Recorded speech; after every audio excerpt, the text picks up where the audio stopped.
E eu sempre fui muito bem acolhido por todos, mas eu respeitava todos também. Então, assim, eu tive acolhimento independente de como eu estava lidando com a minha sexualidade. Porém, assim, depois de 12 anos, eu comecei a perceber que esse arco-íris que eu te falei, que estava muito colorido, ele foi perdendo a cor para mim. Ele ficou preto e branco.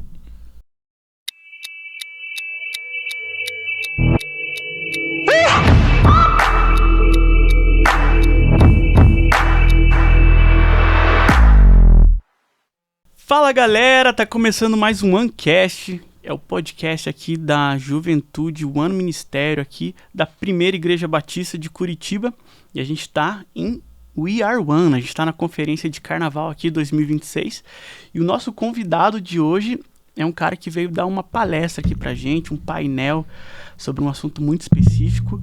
Mas antes disso, eu queria convidar você a já curtir as redes sociais do One Ministério, a seguir lá as redes sociais do One Ministério, @OneMinistério. Lá no Instagram você já fica por dentro de tudo que está acontecendo no nosso ministério. Também se inscrever aqui no canal do YouTube, dar um like aqui nesse vídeo, compartilhar esse vídeo também com quem você acha que vai ser interessante ouvir esse assunto que a gente vai ter hoje, que a gente vai abordar hoje.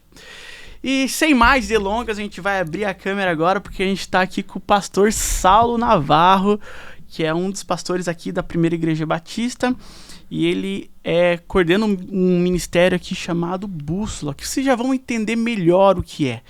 Mas o pastor Saulo também, ele é autor, ele lançou o seu livro agora, que é Um Olhar Além do Arco-Íris, que vai tratar sobre a homossexualidade. O que isso tem a ver com o Saulo, o que isso tem a ver com a história dele, vocês vão entender agora. Mas antes, queria perguntar aqui para o pastor Saulo. Pastor, seja bem-vindo, obrigado por estar aqui com a gente. Fala pra gente quem é você, o que você faz aqui na igreja, o que é esse Bússola que eu acabei de mencionar, como é que é a sua família. Me conta aí quem é você primeiro. Ok, grato pelo convite. E Saulo Navarro, casado com Cláudia, pai da Letícia, da Luana. Estou aqui na PIB, foi a convite do pastor Pascoal, que era presidente na época, né? Para desenvolver um trabalho aqui na PIB relacionado à sexualidade, por conta do que ele estava vendo dentro das igrejas. E hoje, você pergunta quem é Saulo, né, Navarro. Eu falo que sou filho amado de Deus. Legal. Esta é a minha identidade hoje. Ah, que legal. Então, pastor, já sem enrolação aqui também, porque a gente é dinâmico aqui. Como eu falei, o pastor... É o seu primeiro livro, pastor? Esse é o primeiro livro. Primeiro livro do pastor, Um Olhar Além do Arco-Íris, que vai tratar sobre a homossexualidade. Eu vou pedir para você, pastor, contar agora um pouco do seu testemunho, e logo em seguida você vai contar pra gente qual que é a ideia desse livro, também já linkar um pouco com a Bússola, que você vem trabalhando já há alguns anos aqui na nossa igreja, para quem está ouvindo a gente entender melhor o que tem a ver esse livro com você, por que você escreveu esse livro, com essa temática que hoje talvez seja polêmica de falar, né? Hoje falar sobre homossexualidade é um tópico muito sensível. A gente vê nas igrejas a gente pisando em ovos, mas você veio com os 2 pés no peito e escreveu um livro sobre isso. Pastor, conta pra gente um pouco da sua história. Eu vou deixar aqui o seu livro fazendo uma exposição, ó, bem bonitinho aqui, ó. Ok. Pastor, manda. E esse livro, ele tem como base a minha história. Ele não é um livro de testemunho, ele tem muito mais do que testemunho. Tá. Ele veio para capacitar a igreja como lidar com esses assuntos, falar de prevenção. Inclusive, o próximo livro que eu quero escrever é para prevenir que crianças tenham conflito na identidade. Então, eu quero falar de prevenção. Sim. E também é para gerar esperança naqueles que, por vontade própria, querem sair deste local de homossexualidade. Como a base é a minha história, então assim, eu nasci em Contagem, né, lá em Minas Gerais, e eu falo que a minha infância, eu morei lá até os 14, a minha infância foi a construção da sexualidade. Então assim, hoje eu me pergunto, eu ministro na Primeira Igreja Batista de Curitiba, quem sou eu, né, para estar à frente desse trabalho que é o Bússola Sexualidade? Mas é por conta da minha história. né, de um posicionamento que houve. A minha infância, João Vitor, eu posso dizer para você que ela foi assim, uma infância complicada, que teve vários traumas e abusos, não sexual, mas abusos. E isso me gerou conflitos na identidade. Uhum. Então vamos lá, eu nasci em 68. Tá. Então pensa um garoto nascido em 68, tímido ao extremo, introspectivo, que não gostava de futebol. Aliás, não gosta até hoje. Tá? Não gosta? Não. Mas não gostava de corrida de Fórmula 1. Uhum. Eu não gostava das coisas que os meninos gostavam. Teoricamente, os meninos eram fãs. Isso. Enfim, o que te rotulava, homem. Exatamente, né? Então, assim, eu não estava dentro desse perfil. Sim. Mas por conta disso, eu era rotulado, né, de viadinho, bichinha, menininha. Uhum. E isso foi atacando a minha masculinidade. Foi afetando a minha identidade. Então, assim, um exemplo, né? Eu estava em torno de uns 7 anos brincando na rua com uns meninos ali, no monte de areia. Sim. E tinha ali o quê? Carrinhos e também bonequinhos e bonequinhas, né? Eu ficava com as bonequinhas e os bonequinhos brincando na areia, os de princesa. Uhum. E eu brinquei assim falando, eu tô gostando de uma menina aqui do bairro. E eles deram gargalhada disso, né? Como assim, você não pode, você não tem condições. E eu pensei, por que estão dando gargalhada? O que eles estão vendo, né? Aí é por conta desse perfil, né? Introspectivo, tímido, gostava de ficar mais com as meninas. E isso me feriu de certa forma. Mas engoli, né? Esse entulho jogado em mim. Foi gerando inseguranças, né? Uhum. Fui carregando essas inseguranças para minha adolescência.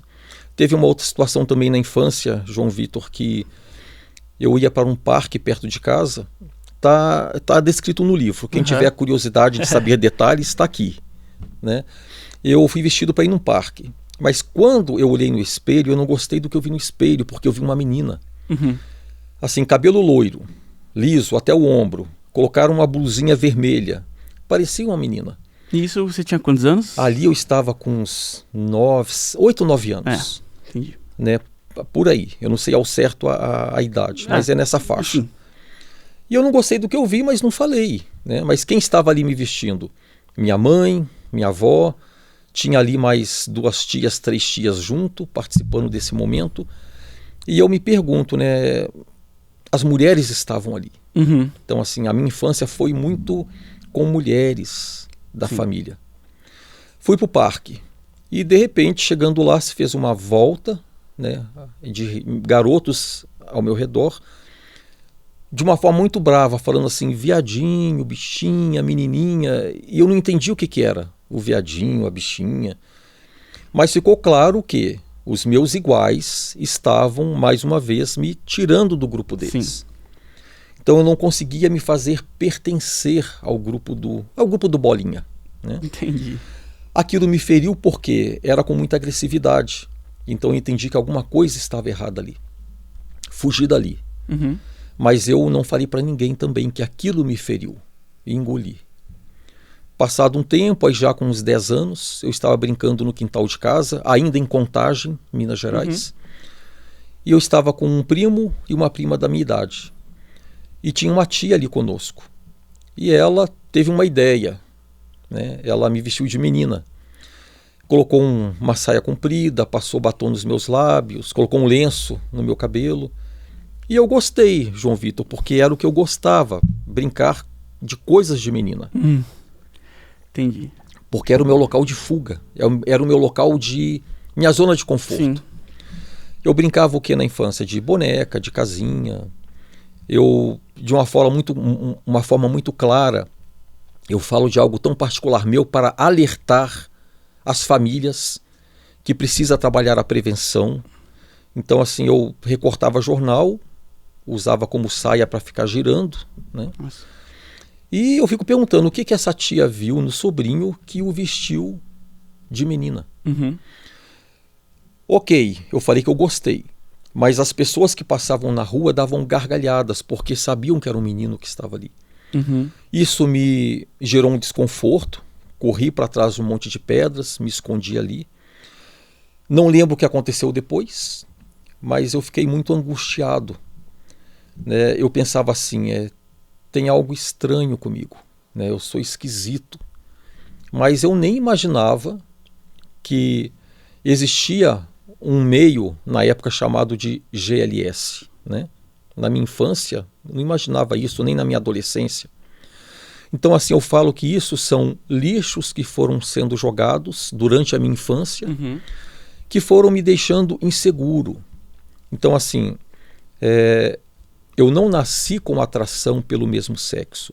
E eu não creio que uma pessoa nasça com atração pelo mesmo sexo, Uhum. né? Mas, por conta da construção da minha sexualidade, acabou que isso culminou na juventude em uma identidade homossexual. Uhum. Com 14 anos, vim para Curitiba, né, por conta de situação familiar. Meu pai veio a trabalho, viemos junto. Aqui, com 14 anos, eu decidi não ir mais para a igreja. Lá nós íamos numa igreja evangélica. Uhum. Mas com 14 anos, João Vitor, eu já carregava muito entulho dentro de mim. Aos 14 anos eu falo assim que é um período de vácuo na minha vida. Eu tinha até então um local seguro, que eram as meninas.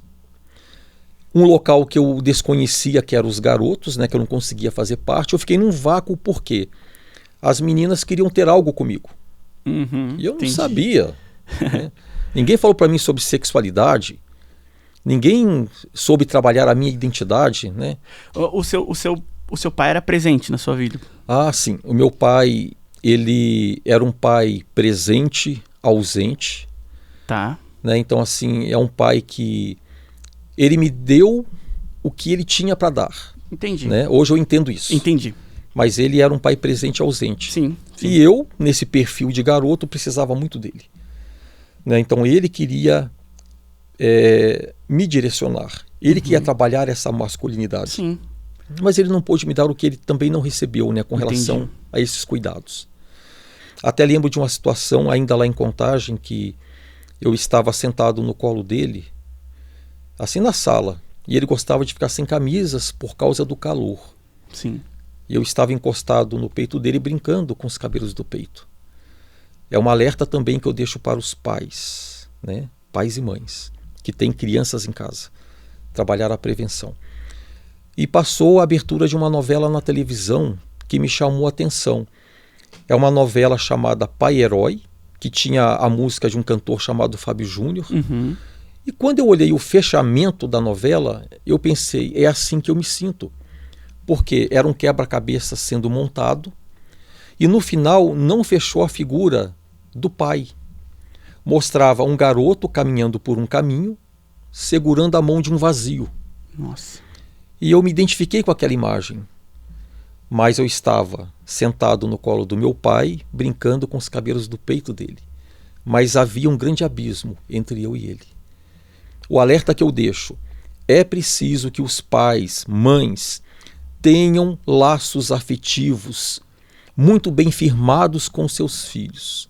Então, um dos pontos que me levou a um local de insegurança e indecisões quanto a quem eu era foi a falta desse laço afetivo. Uhum. Aquele pai que abraçava, que dizia que ama, que pegava. Palavra de afirmação também. Palavras de afirmação, importantíssimo. Né? Então, assim, é uma cena que eu também coloquei no livro, porque é para que os pais e mães saibam a importância que nós temos principalmente hoje, né, nessa guerra que nós vivemos hoje com relação à feminilidade, masculinidade, os pais saberem trabalhar a identidade dos filhos e a sexualidade dos filhos. Uhum. Então, assim, vim para Curitiba trazendo tudo isso. E aqui, lembro que eu fui para uma escola aos 14 anos, e lá o tal do bullying, né, continuou, por conta desse jeito efeminado que eu tinha. Então, assim, eu era muito rotulado de viado e bicha, né? E isso foi criando algo no meu coração.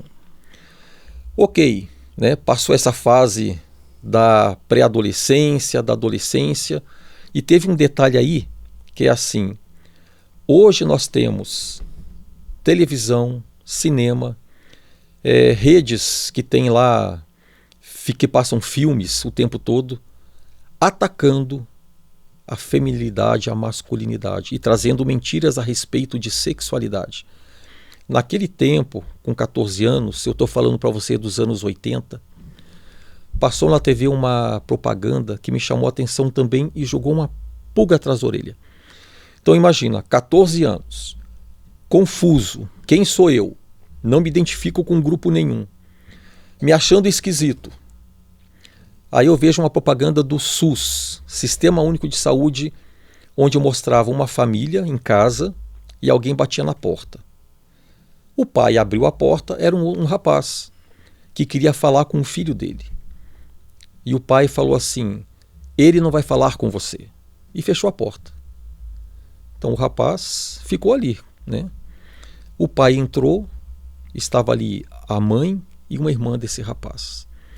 Essa mãe virou para o rapaz e falou assim, filho, você vai encontrar um rapaz que te mereça. Eu falei, como assim? Veio uma confusão. Aí jogou a pulguinha atrás da orelha. Como assim vai encontrar um rapaz que te mereça? Aí ok, toquei minha vida. Então olha como nós estamos hoje, João Vitor, com relação a uma geração que é bombardeada o tempo todo, que vem mentiras o tempo todo a respeito de sexo, sexualidade, identidade, a questão da homossexualidade o tempo todo sendo propagada como normal. Então essa geração que nós temos hoje também carrega grandes conflitos. E em Curitiba, né, toquei a vida como falei e fui trabalhar numa empresa. Eu já estava ali com 18 anos e nessa empresa tinha um rapaz assumidamente homossexual. E me chamou a atenção porque ele se comportava às vezes de um modo feminino e às vezes de um modo masculino. Eu falei, mas o que é isso? Né? E ele me convidou para ir na casa dele, que ia ter lá um churrasco com vários amigos, e eu fui. Né? Chegando lá, eu vi homem com homem, mulher com mulher, violãozinho tocando, música popular brasileira. E eu pensei, eu sofrendo a minha vida inteira, e esse povo aqui está dizendo que se ama, então eu quero ficar aqui. É por isso que eu vivo me achando estranho. Eu me identifiquei com esse grupo, que me acolheu. E a partir daí foram 12 anos que eu passei na prática homossexual, carregando essa identidade. Eu sou assim, nasci assim e não tem como mudar. Este sou eu. Então assim, eu não falo do que eu fiz nesses 12 anos ali, não agrega, não acrescenta, mas eu falo assim, que houve algo que aconteceu depois de 12 anos que mudou tudo. Então assim, pensa, né? 12 anos no local onde eu me assumi, nasci assim, não tem como mudar, e muda tudo. Né? O que acontece, né? Então assim, eu creio que uma pessoa que vive nessas distorções, ela tem como sair desse local. Então assim, não é só para mim que houve esta mudança de comportamento, esta mudança de local. E fiquei lá 12 anos, pulei fora, por quê? No início, quando eu me assumi homossexual, eu queria contar para todo mundo. Eu falo que o arco-íris estava hipercolorido. Ele estava me chamando a atenção. Qual que era a promessa, o discurso? Faça o que quiser, com quem quiser, aonde quiser, seja livre. Então eu queria essa liberdade. E os seus pais, na época, eles... Como é que foi a reação deles quando você chegou e falou para eles o que você sentia e o que você descobriu aqui em Curitiba, o pessoal que você descobriu, e quem você se identificava na época? Como é que foi a reação deles?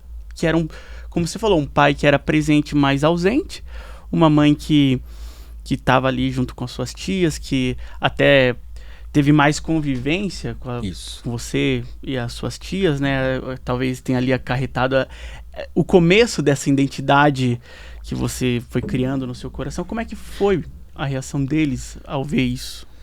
Eu acabei não contando para eles, né? Eles viram as mudanças que estavam ocorrendo na minha vida. E é interessante que na infância as pessoas viam que eu tinha algo diferenciado, que eu já estava dando sinais.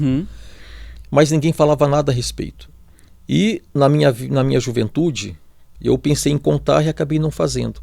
Mas eles percebiam que algo estava acontecendo comigo. Mas é um assunto que ninguém falava. Aliás, quem fala sobre sexualidade em casa para os filhos? Sim. Eu imagino, deve ser um elefante na sala, né? Para falar sobre isso. É o tal do elefante branco que está na sala, porque ninguém fala. Mas está ali. Precisa ser falado. Tem que ser falado. Né? Precisamos falar de sexualidade para as crianças. Não é de sexo, é de sexualidade, falar de identidade. Mas ninguém falava. Eu aprendi com revista pornográfica sobre essas questões, com amigos e amigas, fora de casa. Então, assim, eu acabei não contando e eles viram as mudanças. O meu pai faleceu antes de me ver entrar neste local de homossexualidade. Entendi. Mas minha mãe, irmãos, parentes viram. O que eles fizeram? Se calaram, porque eu não dava espaço também para falar em nada.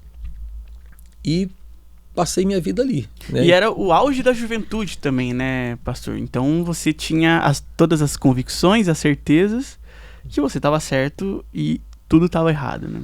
Porque foi o que? Dos 21 anos de idade até os 33. Então, assim, eu tinha as minhas convicções. Né? Então, assim, eu estava certo daquilo. Então, nada do que falassem para mim mudaria. E olha aqui, uma mãe crente, vários parentes crentes também, me vendo nesse local. E oravam por mim. Né? Ninguém tentava me obrigar a nada para deixar este local. Oravam. Né? E eu sempre fui muito bem acolhido por todos. Mas eu respeitava todos também.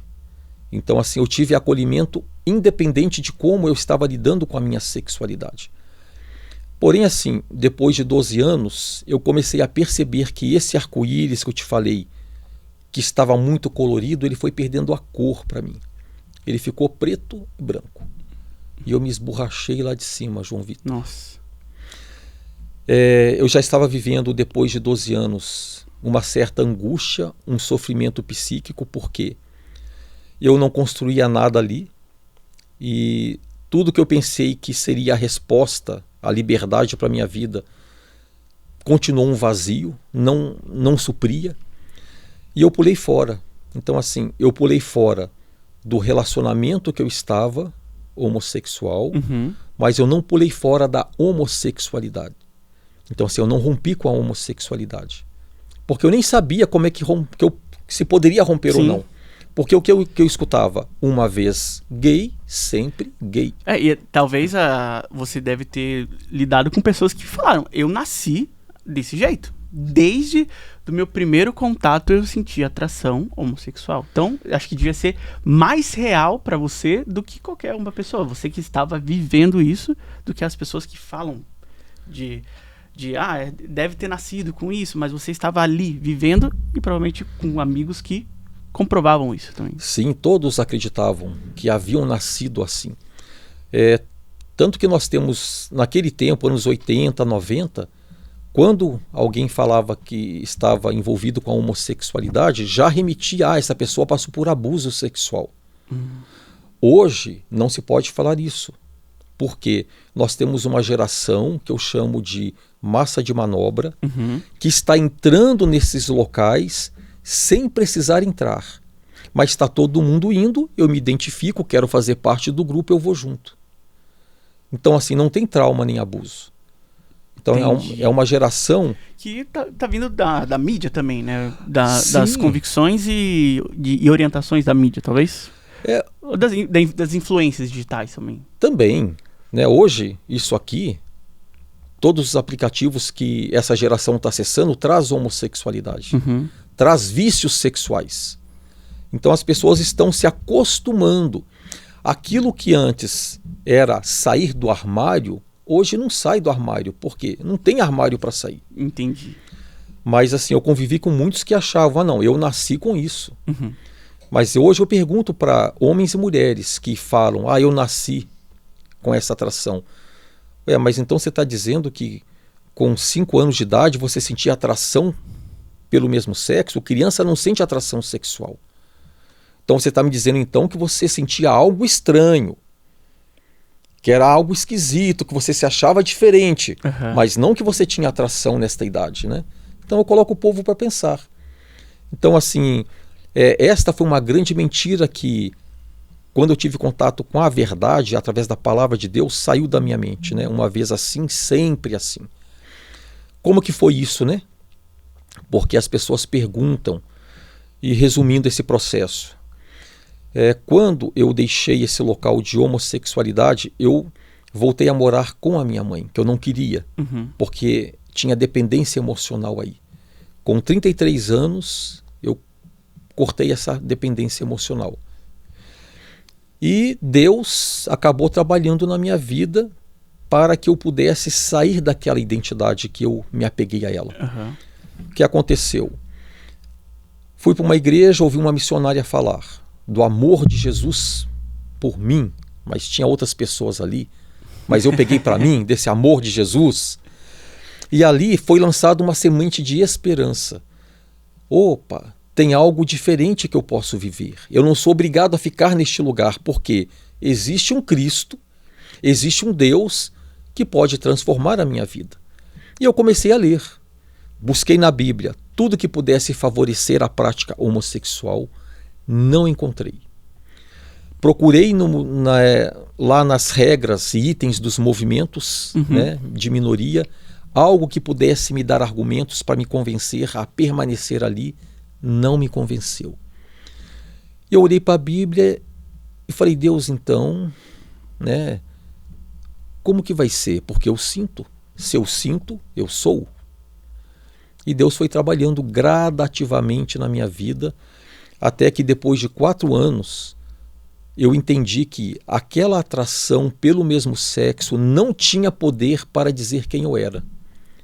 Porque quanto mais eu caminhava para longe daquele local, mais a homossexualidade ficava distante de mim.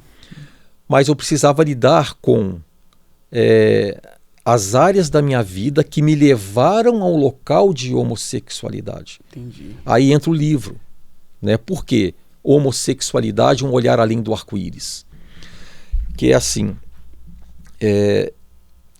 o gerente da empresa que eu trabalhava, ele viu o meu sofrimento, que estava estampado no rosto. E ele me convidou para ir na casa dele numa reunião da igreja, e era uma célula. Ali eu fui muito bem acolhido, bastava olhar para mim por conta de como eu vestia, sabiam que eu estava envolvido com a questão homossexual. E ali eu abri meu coração para eles, como meu local seguro para poder ser ajudado. Né? Porque eu deixei um local que eu dominava e passei para um local aparentemente hétero que eu não dominava. Então eu precisei de ajuda para entender o que é caminhar. Né? Entendi. Porque você veio desde a sua adolescência, que você falou, com esse conflito. Com essa identidade deturpada. Interessante, pastor. E você veio, depois que você veio nessa cela, você teve esse contato de sou heterossexual. Ok. E como é que foi? Foi difícil. Para aquela pessoa que ela vem de conflitos desde a infância, que ela sente atração exclusiva pelo mesmo sexo, ela passa por momentos difíceis para deixar esse local. Então, assim, não foi uma caminhada fácil, mas eu quis muito sair daquele local, mas ela foi possível. Então a igreja me acolheu, não sabia o que fazer com o primeiro caso que estava chegando ali de homossexualidade, mas eles foram buscar instrumentos para me ajudar. Caiu na minha mão um livro. O tema do livro era Deixando o Homossexualismo. Hoje tem outro nome, Restaurando a Identidade. Quando eu li esse livro, eu me identifiquei com tudo que estava ali.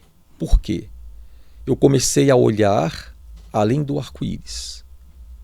Imagina a seguinte situação. Eu cheguei na igreja, eles olharam não para a homossexualidade que eu trazia. Eles olharam para um homem de 33 anos que viveu um conflito na identidade até então e que estava sendo guiado por mentiras, falsas crenças. Eles olharam além de mim, além do arco-íris que eu trazia. O que foi trabalhado na minha vida? A relação com o pai, né? Essa relação do pai presente e ausente, a relação com mãe, abusos diversos que eu sofri, eu precisei lidar com isso. Tudo isso afetou a minha identidade. Então, assim, ninguém trabalhou a homossexualidade. Vamos te... a tal da cura, né, que falam, vamos te curar, vamos trazer libertação. Não, ninguém fez isso. Foram trabalhando áreas da minha vida que me levaram a esse local de identidade, eu sou assim. E eu falo que conforme essas áreas eram restauradas, eu ia entendendo quem eu era. Uhum. Então, por que eu coloquei no livro Um Olhar Além do Arco-Íris? Que eu imagino assim, aquela passeata do orgulho LGBT acontecendo numa cidade aí do Brasil, cheio de pessoas, mas Deus pensando alguém daquele meio e trazendo para o privado. E olhasse não para aquele arco-íris todo, mas olhasse para a pessoa, para a história dela. Quando olharam para a minha história e se interessaram por ela, Saulo, você não é homossexual, você está, e você está por alguns motivos, vamos entender a sua história. Isso eu chamo de olhar além do arco-íris. Se nós olharmos para o arco-íris só, nós vamos esquecer que tem uma pessoa ali que merece da graça de Deus e da verdade de Deus. Então no livro eu trago essa capacitação para a igreja entender o que é acolher alguém que vem da homossexualidade. É um desafio, tá, João Vitor? Uhum. Você até coloca aqui, né, um convite para olhar além do arco-íris, descobrir que o outro lado, a redenção. Também a graça e restauração. Esse livro não é sobre eles, é um livro sobre pessoas reais, dores reais e uma presença real.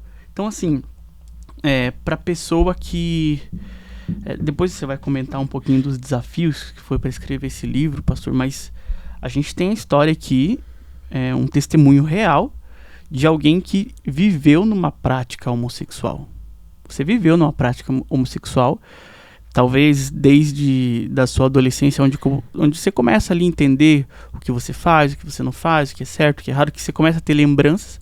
Mas a gente tem aqui um testemunho vivo, né, de uma pessoa que viveu uma prática homossexual por muito tempo e entendeu através, enfim, das escrituras, através do Espírito Santo também agindo na sua vida, que existe uma redenção, uma saída para algo que tem te afetado o seu interior, afetado o seu espírito. E o que a gente vê hoje são pessoas que realmente, Saulo, entende que isso é um problema, e eu coloco entre aspas, um problema que é de infância, e assim, eu nasci assim e pronto. Então, a gente tem aqui uma prova de que não é assim que funciona, não é isso que acontece. Cai por terra isso que talvez até o movimento LGBT sustenta como uma verdade. Não, você não nasceu dessa maneira. Você pode ter tido sentimentos diferentes, mas você não buscou entender o que são esses sentimentos, que é o que você faz. Talvez quem busca um atendimento com você fazer pensar, né? Porque a resposta que me veio para o meu sofrimento, né, que eu trouxe da infância, os conflitos, foi: você nasceu assim. Essa foi a resposta fácil. Mas a resposta que gerou transformação é aquela que vem com graça e verdade. Então, como foi importante para mim me sentir acolhido numa igreja, por pessoas de uma igreja. É isso que eu ia falar, né? Também, né? Porque hoje é difícil falar isso, é difícil, mas às vezes a gente tá, até mesmo numa célula, a gente tem nosso clubinho na célula, né? Às vezes a gente não abre a panela. Aí vem uma pessoa de fora que está desesperada, porque a palavra desespero vem, né, do não tenho esperança mais, eu estou desesperado. E vai buscar ajuda.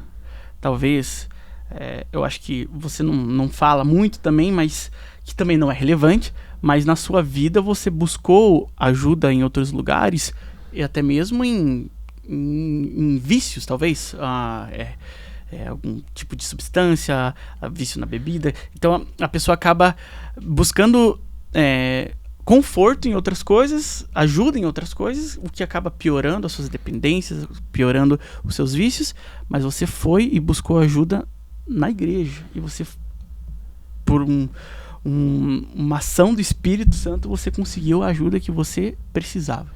Eu falo assim, eu busquei atalhos, né? Então, o meu atalho foi homossexualidade. Mas e outros que buscam atalhos de vícios sexuais, como você falou, de dependência química. Tem outros atalhos também. Então esse foi o meu atalho. Mas assim, hoje o que eu tenho feito aqui na PIB é por conta dessa história que foi ressignificada. Então assim, eu procuro dar sentido àquilo que eu vivi para que outras pessoas também possam ter um sentido de vida e ter esperança que eu posso sair desse local. Eu não sou obrigado a viver neste local por conta de algo que eu sinto.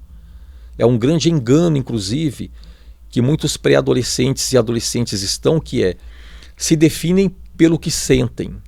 Então esse foi um grande erro que eu cometi. Eu me identifiquei com uma identidade por conta do que eu sentia. Então hoje eu procuro trazer esse entendimento para que, de uma forma racional, outros possam se identificar e buscar ajuda. Eu não uso palavras como cura, libertação, porque elas soam muito ruins. Sim, né? Sim.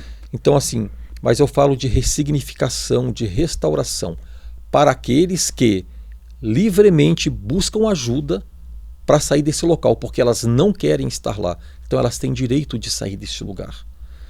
Então assim, hoje são poucos os lugares que estão oferecendo esse local seguro para acolher quem vem dessas distorções.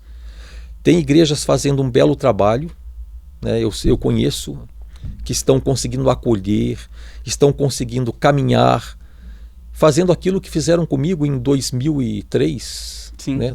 No ano 2000, de me acolher e caminhar comigo dentro de uma relação de ajuda.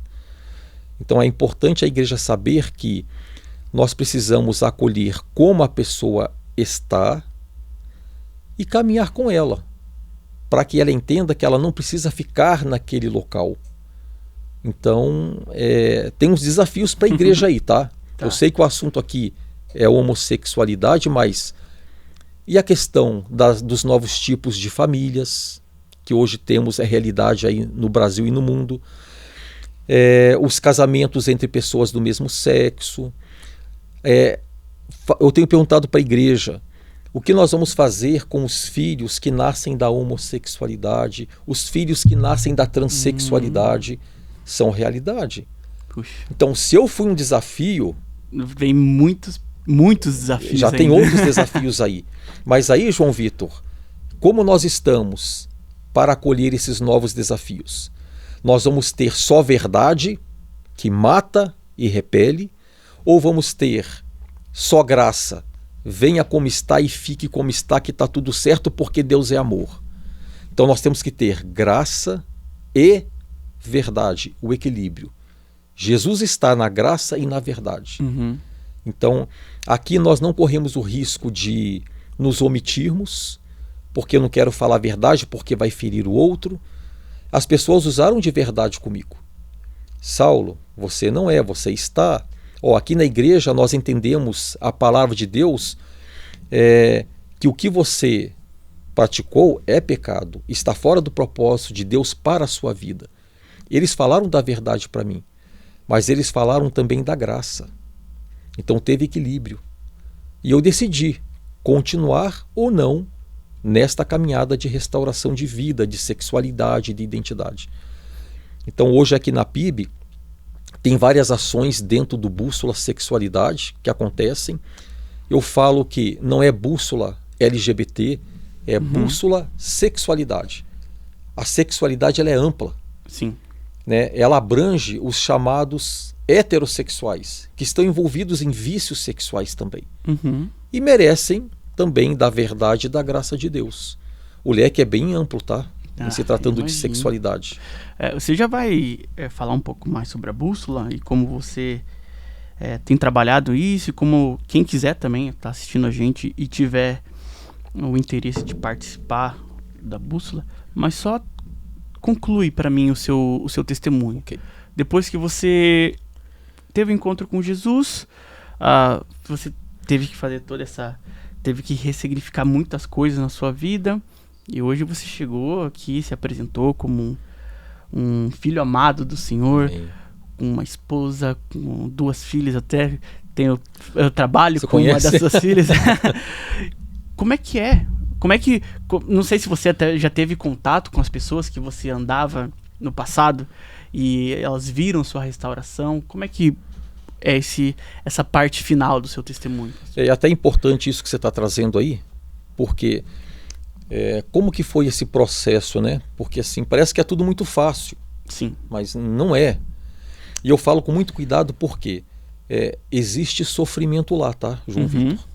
Então assim, eu nunca bato de frente com movimentos de minorias, não é o meu interesse, não é o meu papel fazer isso, porque eu sei que lá tem histórias, tem sofrimento, as pessoas estão vivendo como estão vivendo porque elas acreditam que é daquela forma que elas vieram para si. Sim. Então assim, então eu falo com muito cuidado, mas assim, eu estou falando agora da minha história, né, do meu processo. Quando eu fui acolhido por uma igreja, eu entendi que eu entrei num processo que eu nem sabia que existia, que viria a ressignificar a minha história. Sim. Eu comecei a receber o leitinho da palavra de Deus, aprender quem é Jesus, fui me apaixonando por esse Jesus, por essa verdade. Fez sentido para mim o que está em João capítulo 8, versículo 32, que antes estava pregado na geladeira da minha mãe, e conhecereis a verdade, e a verdade vos libertará. Se eu preciso conhecer a verdade, é porque eu vivo uma mentira. Sim. Então, que verdade é essa que gera libertação, né, restauração? Aí eu fui atrás dessa verdade. Então, assim, a palavra foi fazendo sentido para mim. Então, peraí, uma vez assim, nem sempre assim, eu não sou obrigado a viver isso. Se Deus ele é justo, e Deus é justo, se ele condena uma prática e diz que é pecado, então ele, como Deus justo, vai oferecer uma saída. Então eu quero essa saída para a minha vida. Então assim, eu paguei o preço do que é crescer e amadurecer para chegar nesse local que eu estou hoje. Dentro desse processo, houve um momento que assim, eu orava muito a Deus que eu não queria ser um crente carregando um espinho na carne. Sim. Né, que seria a atração pelo mesmo sexo. Tipo, eu tenho isso, eu preciso viver com isso e controlar isso, seria desse tipo assim? Exato. Um exemplo, você então um crente homossexual não praticante. Entendi. Então, não, isso não me serve. Né? Eu não quero isso para mim, eu quero a minha identidade, né? Que é filho, então eu quero ser filho. Não quero ter rótulo de ex isso, ex aquilo. Mas dentro desse processo, teve uma situação muito importante que aconteceu, que pode ser luz aqui para as pessoas que estão passando por isso e precisam de uma esperança. Né? Eu tinha uma amiga que ela falou assim para mim, no início da caminhada: Saulo, a heterossexualidade, a atração pelo sexo oposto sempre esteve com você, mas você não teve contato com ela. Está aí, sempre esteve. No dia que você tiver contato com esta heterossexualidade, você vai perceber quanta mentira você viveu. Eu falei assim, tá doida, né? Porque eu sinto, está em mim, é o que eu aprendi, real. Né, é real. E ela estava certa, porque depois de anos caminhando dentro de uma igreja, entendendo o meu papel de homem, as mentiras que eu acreditava, trabalhando as minhas inseguranças, eu cheguei nesse local que assim falei, realmente a minha heterossexualidade sempre esteve aqui e eu não sabia usar. Né? É como se ela tivesse sido abafada por traumas, por abusos, por informações erradas sobre sexualidade. Aí teve uma situação que eu falo com muito cuidado aqui, que eu fiz uma viagem para Florianópolis, e lá era um local de refúgio, que eu tinha lá uma prima que morava lá. Sim. Inclusive a mãe da Malha, que também está aqui na PIB. Legal. Né? Casou com o Jefferson, pastor agora. Ela é minha prima, eu ia muito na casa deles lá em Florianópolis. E ali eu buscava ajuda espiritual. E numa dessas idas, ficamos conversando num local lá e o pessoal dormiu ali, porque era já tarde. E alguém tocou no meu pé.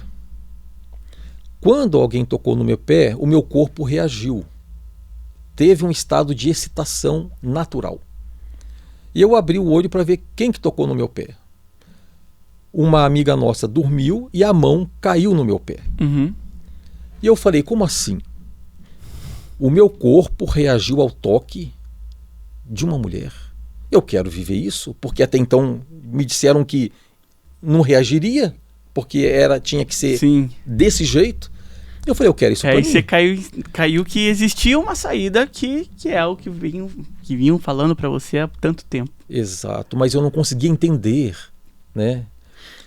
Aí quando eu tive essa reação no meu corpo, eu entendi, o corpo humano, ele reage ao toque independente de quem o esteja tocando. Mas eu que vou dizer a que ele vai reagir. Aí eu tive uma renovação de forças e continuei a caminhada. Até que eu já estava há 4 anos fora desse local, já havia entendido que essa atração não me dominava e descobri um local aqui em Curitiba que ajudava pessoas, né? Não existe mais esse local. E eu fui até lá para ajudar. Lá eu conheci minha esposa, né? Eu me senti atraído por ela, por aquele perfil de mulher. Uhum. Foi uma outra parte do processo. O casamento eu não uso como troféu, nem as minhas filhas, Sim. porque não é o casamento e a família que vai dizer que eu deixei de Sim. estar naquele lugar. Sim. Foi uma evidência, uma consequência do processo na minha vida. Então, ali eu conheci a minha esposa, passei por um outro processo com ela que é assim, eu tinha medo da mulher. Eu não me sentia confortável com a mulher. Que a mulher é aquela que vai dominar, que vai abusar, que eu passei por uma situação enquanto 18 anos de idade que me gerou um desconforto com mulher. Então a mulher é aquela que era para ser amiga. Então eu precisaria ultrapassar este local para me sentir confortável com a figura feminina. Ou seja, eu tive que aprender a me relacionar saudavelmente com o sexo oposto e com o mesmo sexo. Então, assim, é interessante, né? Eu tive que aprender a me relacionar com os dois de uma forma saudável. Não baseado nas minhas feridas, nas minhas carências, nos meus buracos existenciais. Agora eu estava me relacionando com uma mulher sem esses buracos, essa fome que eu tinha de algo que eu nem sabia o que era. Uhum. Porém, é uma caminhada aí que também foi difícil para mim. E para a Cláudia também foi. Porque eu tinha ainda gatilhos que não eram a ver com homossexualidade. Então, um exemplo. É um outro alerta que eu deixo aqui para pessoas que elas pararam em um local da vida, não crescem nem no relacionamento com Deus e têm dificuldades na vida porque tem algo mal resolvido. Um exemplo, eu parei o carro na frente da casa da Cláudia e ela falou, entra para tomar um café. Na hora, um gatilho foi acionado na minha mente que foi assim, ela vai abusar de mim. Porque eu tive uma tentativa de namoro com 18 anos de idade com uma moça. Eu tentei, mas foi bem frustrante porque ela teve uma tentativa comigo, sexual, que eu não dei conta. Uhum. Então ali ela disse para mim, às vezes eu acho que você não é homem. Pronto. Então mais um fardo aí pro seu coração levar. Exato. Aí quando alguém tão próximo falou, uma namorada, né? Às vezes eu acho que você não é homem porque você não dá conta de mim. Uhum. Aí pronto, né? Tem algo errado comigo. E eu falei, se namorar mulher é passar por isso, eu não quero mais. Aí é isso que eu me vejo agora, depois de tantos anos, interessado por uma mulher. Então eu tive que vencer isso aí. Fui para terapia para tratar abuso sexual, as consequências, né? E ali eu pude entender que eu não preciso temer a mulher. Eu posso ficar confortável nesse local que eu estou. Então assim, eu lembro de tudo que eu fiz, com quem eu fiz, eu sei como fazer, mas eu decido não fazer porque ressignificou. isso não faz mais parte do meu sentido de vida. E é bom que as pessoas que estão nesse local me ouçam, porque eu não deixei de lembrar do que eu fiz. Eu lembro. Porém, como ressignificou, não faz parte mais da minha história. Eu lembro. Tanto que este livro aqui, a base dele é meu testemunho. Uhum. Eu comecei a escrever em 2001, né? Comecei a escrever a minha história. Falei da infância, falei da adolescência, da juventude. Uhum. Fui colocando tudo ali, sem saber que viraria um livro no futuro. Então ali eu pude entender a minha história. Eu olhei e falei, essa aqui é a minha construção. Então, quando eu fui restaurando essas áreas, eu fui conseguindo me relacionar de uma forma saudável com uma mulher. Uhum. Então, assim, foi um processo que levou tempo. Então, aliás, precisamos entender que é um processo que leva tempo e que bom que ninguém apressou o rio. Porque eu tentei apressar, eu tentei namorar moças da igreja, mas sempre vinha o gatilho, que me gerava frustrações. Então, ou seja, aconteceu o casamento por conta desse processo, né? Mas tem muita coisa aí. O povo quer ler, vai lá no livro. Quer saber mais, vai lá no livro. Pastor, a gente já vai caminhando para o final. Me conta um pouco o que é a bússola, como é que faz, caso alguém esteja assistindo, vai entender agora o que é a bússola, e caso queira participar da bússola. O bússola, ele surgiu do seu coração, como é que foi? Eu estou fora desse local de homossexualidade há 25 anos. Então, ou seja, final de 99, eu pulei fora desse local. Então, durante a minha conversão, assim, me converti, entendi o propósito e tal, e comecei a palestrar nas igrejas. Então, eu falava do meu testemunho.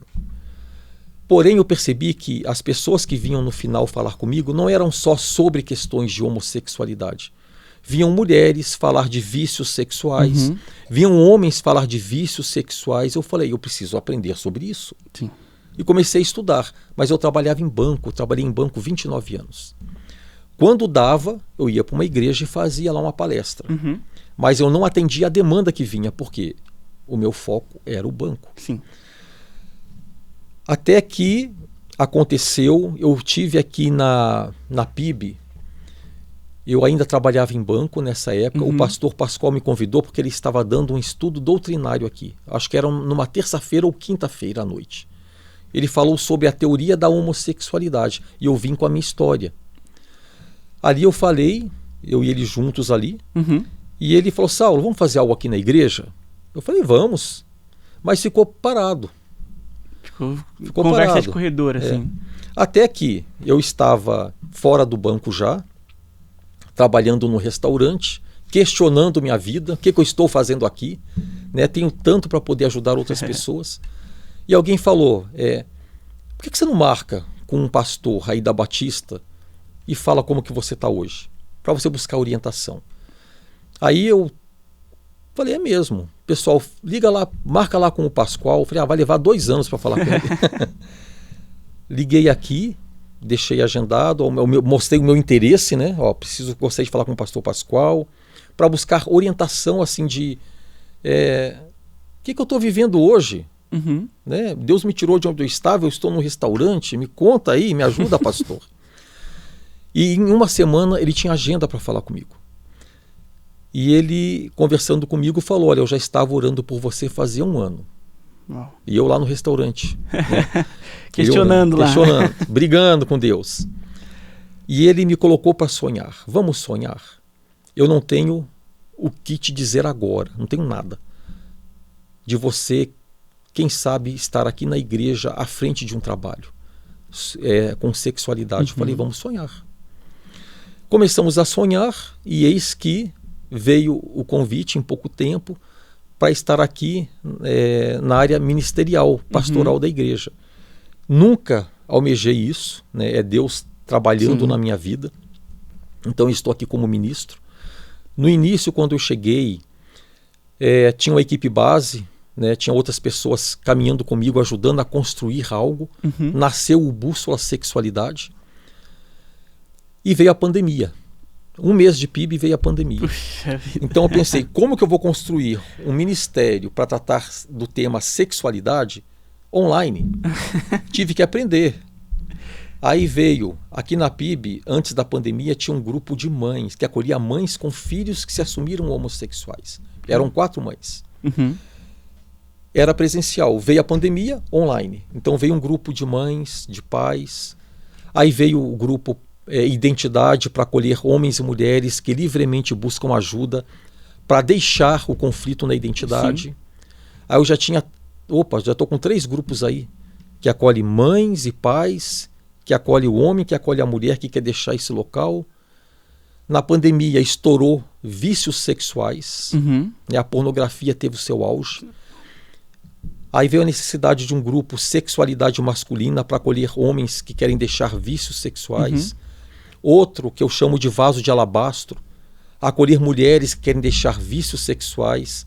As mulheres estão no mesmo nível de vício sexual que os homens. Se não tiver ali junto, está perto. Então um grupo que acolhe essas mulheres também. O grupo Jordão, que acolhe travestis e transexuais que querem voltar ao corpo de origem, porque se arrependeram de viver como travestis e trans. Então a gente ajuda essas pessoas a voltarem ao corpo de origem. Tudo isso dentro do Bússola. Então eu tenho 5 grupos de apoio dentro do Bússola que geram 25 grupos. Um grupo que acolhe esposas cujos maridos estão envolvidos em vícios sexuais. Essas esposas precisam de apoio. E no Bússola, dentro da pandemia, desenvolvemos uma escola de sexualidade EAD, totalmente EAD, está tudo lá. São 12 módulos, tem mais de 80 aulas sobre sexualidade. Está dentro da plataforma Jornada. E assim, tem a Moldura de Deus para a Família, é um curso que a gente está querendo ativar nesse ano de 2026 aqui na PIB. Mas assim, qual que é o trabalho do Bússola? Acolher homens e mulheres que estão espalhados pelo Brasil e fora do Brasil, que livremente buscam ajuda. Nós acolhemos para ajudar a sair desse local. Então assim, um exemplo, João Vitor. De março a novembro, em média, nós temos 300 pessoas caminhando nos grupos de apoio do Bússola. Quem são essas 300 pessoas? Em sua maioria, crentes, cristãos evangélicos. Estão dentro das igrejas, aqui no Brasil e fora, mas que estão vivendo distorções na sexualidade. Tem sofrimento na vida deles. Então nós fazemos o quê? Levamos a um relacionamento profundo, intenso com Jesus. É um discipulado na área de sexualidade. Caminhamos o ano todo. A pessoa pode iniciar o ciclo conosco e ficar de 3 a 4 anos dentro do Bússola em locais diferentes, para poder vencer esses locais de vícios, de distorções na sexualidade. Então o Bússola ele tem várias ações dentro dele. Que legal. E para quem está assistindo a gente, pastor, como é que ele chega até o Bússola? Ele tem algum contato? Tem as redes sociais do Bússola? Como é que funciona? Tem as redes sociais, digitando lá tudo junto, Bússola Sexualidade, Instagram, tem até o Facebook, o Instagram é o forte. Tem também o site do Bússola, digita lá Bússola Sexualidade site, vai trazer o Bússola também. E tem o telefone do ministério. Ele é aberto, eu posso até falar aqui. Pode falar, professor. A pessoa vai entrar no WhatsApp, vai mandar uma mensagem e vai receber uma mensagem automática para preencher um cadastro. Ali ela vai dizer o que ela está buscando. O código do Brasil, aqui é o Brasil 55, Curitiba 41, aí 99921 3382. 41 99921 3382. Quem acessa esse WhatsApp? Eu. Porque nós lidamos com sigilo. Entendi. Então, assim, as pessoas que vêm até nós sabemos o quão difícil tem sido viver em um local de distorção na sexualidade, seja o que for. Então, nós oferecemos um local seguro e sigiloso para ela encontrar essa ajuda. Então, quem acessa sou eu. Dá trabalho, João Vitor? Dá trabalho. Mas é eu que fico na planilha lá olhando quem manda uma mensagem. E é dessa forma que a gente caminha. Vale dizer que o Bússola, nós temos um grupo nele que acolhe mães e pais que moram em outros países. Uhum. Tivemos mães da África, Japão, Estados Unidos, Canadá, Europa, que descobriram o Bússola aqui no Brasil, aqui em Curitiba, na PIB Curitiba. Uhum. Então essas pessoas também fazem esse canal, que é o WhatsApp, as redes sociais. Então elas vão ser acolhidas. Qual foi a saída que nós tivemos para acolher quem mora fora do Brasil? Porque os horários são diferentes. Uhum. Grupos que rodam à tarde. Aqui é tarde, lá é 7 horas da noite, 20 horas. Então é essa forma que a pessoa pode chegar até nós. Legal. Bom, a gente vai colocar na edição aí os contatos, as redes sociais também. Pastor, dá para ver que você vive o que você prega, o seu ministério. Amém. E é incrível mesmo, foi incrível esse papo que a gente teve. E eu queria que você deixasse algumas considerações finais, tá? Desde o desafio que foi escrever esse livro, até pessoas que estão desesperadas, pessoas que estão assistindo, vivem a prática que você viveu por muito tempo e não vem problema nenhum. Talvez a pulga atrás da orelha que um dia caiu na sua orelha, talvez esteja caindo na orelha de alguém agora. Quais são as considerações finais que você deixa para quem está acompanhando, quer mudar, quer entender melhor, né? Porque a gente, como você falou, a gente não pode evita falar curar, se libertar, né? Porque pode causar, sim, algo mais... É algo mais delicado, mas existem pessoas que estão perdidas e talvez viram aqui uma esperança. O que você deixa para esse pessoal que está acompanhando a gente agora, para a gente encerrar? Primeiramente, eu deixo para a liderança das igrejas uma palavra de precisamos entender o que é sermos igrejas acolhedoras, não inclusivas.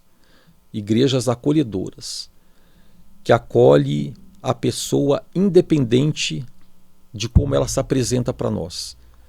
Nós precisamos, como igreja, estar bem com a nossa sexualidade, com a nossa identidade, para dar conta de acolher aquele que está vindo de uma distorção. Sim. Então eu deixo esse alerta para a igreja, vamos nos capacitar. Para a igreja também, uma palavra que está em João capítulo 1, que fala assim, João capítulo 1, vou ler aqui o 16, versículo 16. E todos nós recebemos também da sua plenitude, e graça por graça, porque a lei foi dada por Moisés, a graça e a verdade vieram por Jesus. Jesus veio cheio de graça e de verdade. Então nós precisamos trazer o equilíbrio, trazer a verdade, sim, dizer o que é errado, o que é pecado, mas trazer a graça também. Para as pessoas que estão nos ouvindo, que estão desesperançadas, como você usou aqui, sim. Lá em 1 Coríntios capítulo 6, tem uma listinha das pessoas que não vão herdar o reino de Deus. E ali tem lá o sodomita, tem o efeminado. Mas no versículo 11 fala, tais fostes alguns de vós. Tais fostes, ou seja, foram. Não são mais, porque foram lavados pelo sangue do Cordeiro. Como eu falei, se Deus condena uma prática como pecado, ele oferece uma saída porque ele é um Deus justo. Então essas pessoas que estão sem esperança, que precisam de um renovo, creiam que através da verdade bíblica nós podemos encontrar direção. Afinal de contas, por que bússola? É a palavra de Deus. A nossa bússola é a palavra de Deus. Então essas pessoas precisam saber que há esperança de estar no local novo, de ter uma vida ressignificada através da verdade e da graça. Amém, amém. Bom, pastor Saulo Navarro aqui com a gente, deu um painel pra gente sobre sexualidade. Se você quiser adquirir o livro dele, você pode também entrar nas redes sociais dele para ter esse material na sua casa, para ter esse material junto de você. Pastor, obrigado pela sua presença. Eu que agradeço. Se você gostou desse vídeo, compartilha aí e vamos fazer ele chegar para mais pessoas. Amém? Que Deus abençoe vocês. Esse é o OneCast, o podcast da juventude da Primeira Igreja Batista.